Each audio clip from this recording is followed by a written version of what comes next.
Donc le projet s'est organisé dans le fonctionnement d'étapes et sur l'école des gâteaux. Sur la période de septembre à décembre, donc 14 séances, 16 enfants de CM1, CM2.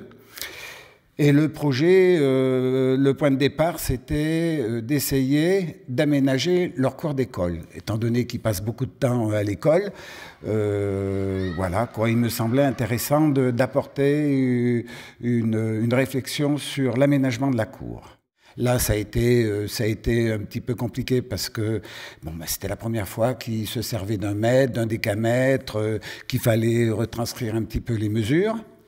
Après, dans un second temps, il a fallu après y mettre au net, faire le dessin sur le papier, donc avec des notions d'échelle. Et ensuite, grâce au relevé et au dessin, après, essayer de construire une maquette. Au niveau des nouveautés, déjà, ce qu'il faut dire, c'est qu'au départ du projet, on s'est posé des questions avec les enfants, voir ce qu'ils voulaient. Et après, on a vu aussi avec les enseignants.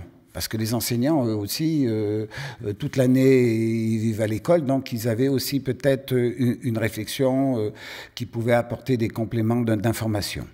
On a apporté un préau. Parce que bon, la cour, elle est très très grande, mais s'il y a du mauvais temps, il n'y a pas forcément un bel espace couvert dans cette cour. Élément aussi important, c'est qu'on a aussi défini l'entrée de l'école. Parce qu'actuellement, l'entrée, c'est un petit portail voilà, quelconque. Là, on a voulu marquer l'entrée de l'école primaire. Et donc, voilà, il y a toute l'entrée avec la galerie. Après, effectivement, des espaces verts. Alors, si on les avait écoutés, on aurait eu une galerie de jeux, quoi. Hein. Donc, il a fallu quand même calmer le jeu, que la cour reste quand même une cour de récré.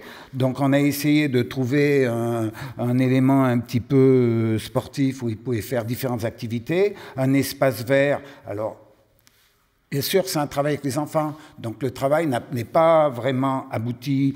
On a arrêté sur les espaces verts, mais il y avait des plantations, après il y avait des tables, ça pouvait être des coins lecture, des coins pique-nique, ça pouvait, pour que l'enfant puisse après s'approprier les différents espaces.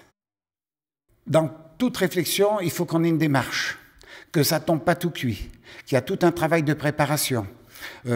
On aurait pu, par exemple, passer par le dessin, mais là, de faire du relevé, faire le dessin, après construire, ils ont pu voir qu'au fil des mois, il a fallu toutes ces choses-là pour arriver à que l'esprit puisse se projeter sur des projets que l'enfant avait arrêtés. Voilà.